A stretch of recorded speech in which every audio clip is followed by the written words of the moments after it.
So you've nailed it. You got your home studio together. You have the nice computer. You have the nice outboard gear. You got the microphone you've always wanted. You have your amazing setup. It's Instagram worthy. You've started taking pictures and showing it to your friends. You probably have joined a forum, getting inspiration and all that good stuff.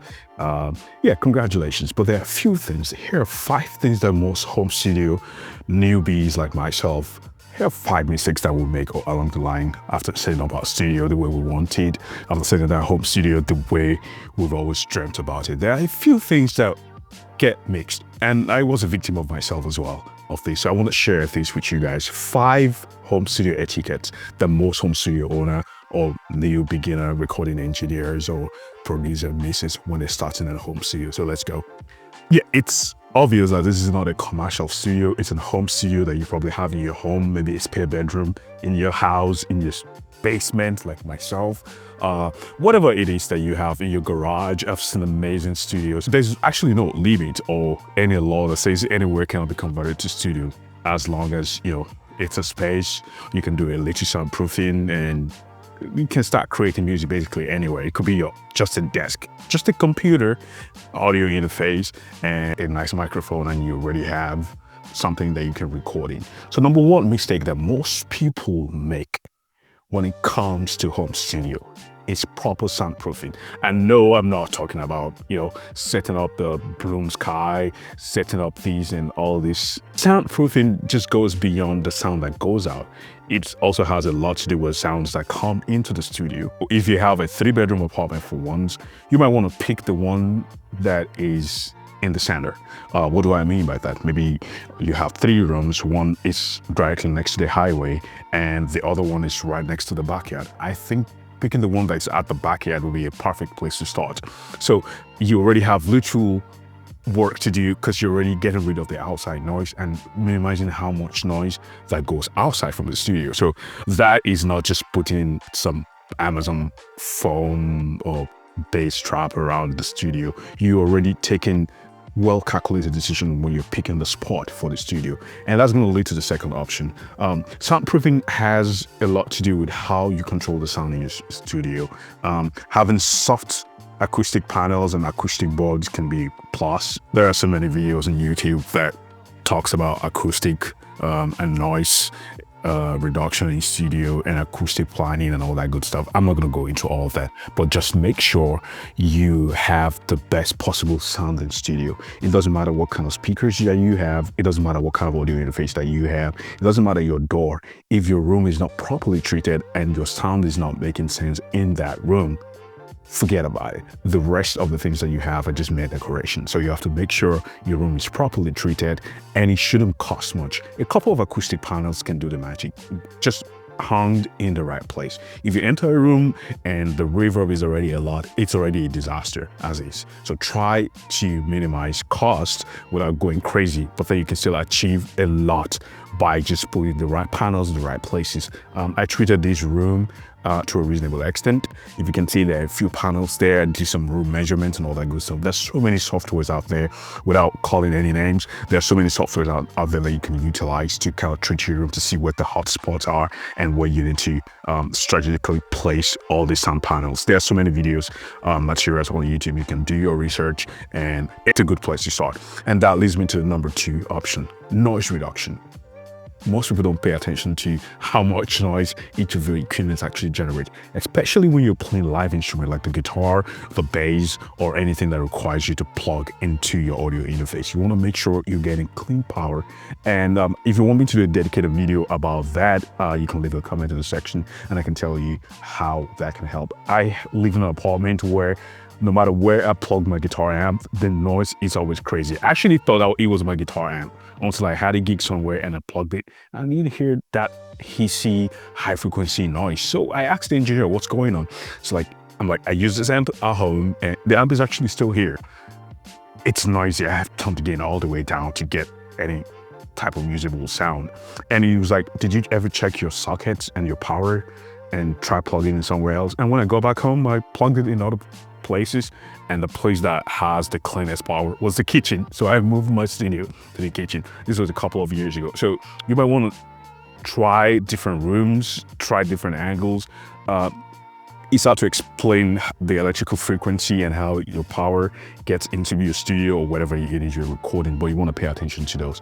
Plug your amp into every room before setting up your studio. Make sure you have clean power, or whatever it is you're plugging, your synths and all that good stuff. Make sure you have clean power and you're not getting any sort of ease or harms coming from your power source, and that will help you greatly. And also check your cable management. I discovered I had a lot of noise in my studio a while ago. This was like about 3-4 years ago, and it was unbearable. My microphone, every time I just connected in, it's just extremely noisy. And I tried all sort of things. I tried the hum software, the wholesale thing. I tried the noise. It just wouldn't work. It took me a while to dismantle all my setup, and I just plugged the microphone directly into the audio interface from the front, not using the long cables, and it was quiet. And it took me a while to discover putting your XLR cable next to a power strip can create a lot of interference and generate noise. That, I mean, that is crazy. So putting a guitar cable or an XLR mic cable next to a power strip can actually generate some interference and cause some noise. So always make sure you have proper cable management, which is number 3, cable management. Make sure you're not having, you see all these amazing pictures of studios on YouTube and on Instagram and everywhere. It's clean and it's neat. Try not to have cables everywhere. When you have cables everywhere, they will fail. They won't last long. Everywhere just looks unorganized. And if you're gonna have someone over in your studio, you might just totally look unserious. I'm not saying you need to have perfect cable organization, but just make sure power cables are separate and your audio cables are separate. Align them properly. Do a little bit of cleanup on your desk and your setup, especially if you're connecting multiple stuff. That will really make a huge difference in your setup. You don't want to set your cables all the way, and make sure you don't have too many long cables, especially in a small home studio setup. Just have the right length of cables. That will reduce how much cable leftovers that you have. Create custom cable if you're good with soldering. That is something that I've been doing for the last couple of years. I've been creating custom cables. They're cheaper. I can get them to the right length, maybe from being a guitar player and building pedal boards. Just got me to that place where I want to always create custom cables. So if that's something you can do, you can do it, or just measure the distance of where you'll be using those cables and just buy the right length. There's a lot of cables on Amazon, so you can always get the length that you want at any point in time. As you know, most of the videos I record on my channel are based on my experiences. So I'm here to share ways that you can record better at home, be a better engineer, be a better guitar player or recording engineer, whatever it is you're doing, be it producing or whatever it is you're doing, find ways to do it better based on the things that I've learned in last years. And the last one that I've learned from pros, and this is what they do in professional studio setup. I know it's a home studio, it's not a professional studio setup. This makes a whole lot of sense, and that is being ready. Home studios are designed to suit the producer and the person that built the studio. You, me. We design it around the things that we like, the way we like to work, the workflow, forgetting the fact that at some point we might have some people come over either for a collaboration work, or just someone just needs to record vocals and doesn't have anywhere to go, or you probably have an hardware that someone wants to. You will end up having someone else in the studio. Being prepared for that is impeccably useful to you as a musician.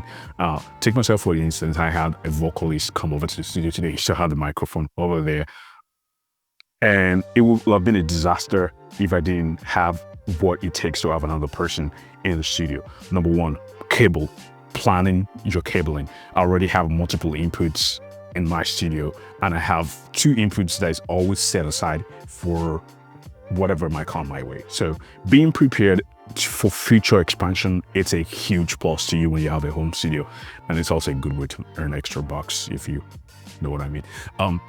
So I already have an input that I always leave blank. I never plug anything to it, and so that's where your audio interface comes in. Make sure it is expandable. I have 3 ADA input there that I never touch. So when I had someone today in the studio to record vocals, it was just easy for me to whip out an XLR cable from the garage, plug it in, and have a microphone stand ready to go. And I'm not sacrificing anything that I have. So this is a cheap microphone stand. It's like $25 from Amazon. You might just want to have it. You'll be surprised how many home studios do not have a microphone stand. just because you sit down and record all the time, all you have is a mic boom arm somewhere on your desk, and that's about it. You might want to get a longer XLR cable. It shouldn't always be in the studio. Just keep it somewhere. And a good headphone extension cable. That's a 1/4 inch to, I will leave some links right there in the description. It will help you send your audio headphone out to a very long distance. You always at the desk, and you will not even pay attention to the fact that someone else may be coming to the studio and will need a longer cable for them to be able to hear themselves and monitor sound, because I mean, it will make sense to be recording vocals and have your studio monitors blasting, right? So getting an extension to your headphone cable so you can have them far away and all that good stuff, it will just go a long way. Longer XLR cable, an extra microphone. It doesn't have to be expensive. This is a UAD SD1 microphone. It's about $200 or a little bit cheaper if you go to the used market, and it works. This is a microphone that will work for anybody and anybody. It's actually cheaper than the SM7B, which I also have. I also have the GTZ 103, which is a clone of the TLM 103 microphone. So there are so many options. I tried different microphones with a vocalist, and it turns out this SD one was just the perfect one for us. So we ditched this and used that one. And for other people, it might be the TLM 103. I've had scenarios where you just never know what kind of voice texture the person have, and you having this option, having a condenser mic and a dynamic mic, will just make a huge difference in how you capture audio. Excuse me. So having a dynamic mic and a condenser mic in your studio, it doesn't have to be extremely expensive, but having those two options can make you be ready to capture a high range of vocals in your studio, and that will go a long way. And it's also a good way to earn extra bucks, like I said earlier. I have multiple microphones here. I also have this one, which is a Shure PGA27. It's a condenser mic. You can easily get this for like $100. Great microphone. It's a condenser mic. The SM57 is also a great microphone. So you just want to have variety of mics, and that's number 6 point.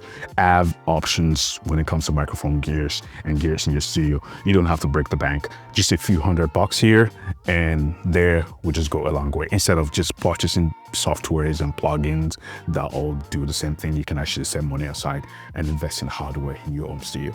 I hope this has been a little bit helpful to you guys in setting it up. These are what the pros have in the studio that set the difference between a beginner and a pro. And trust me, it took me a lot of time and a lot of observation and a lot of lessons from pros to understand that these things are quite vital. So if you like stuff like this, my name is Dami. I'm a guitar player, sound engineer, and everything in between. And yeah, if you like content like this, like, share, subscribe, and let me know, what am I missing? Are there other tips that you have for beginner home studio owners? Let me know in the comments. Don't forget, never stop creating. Thank you. Peace out.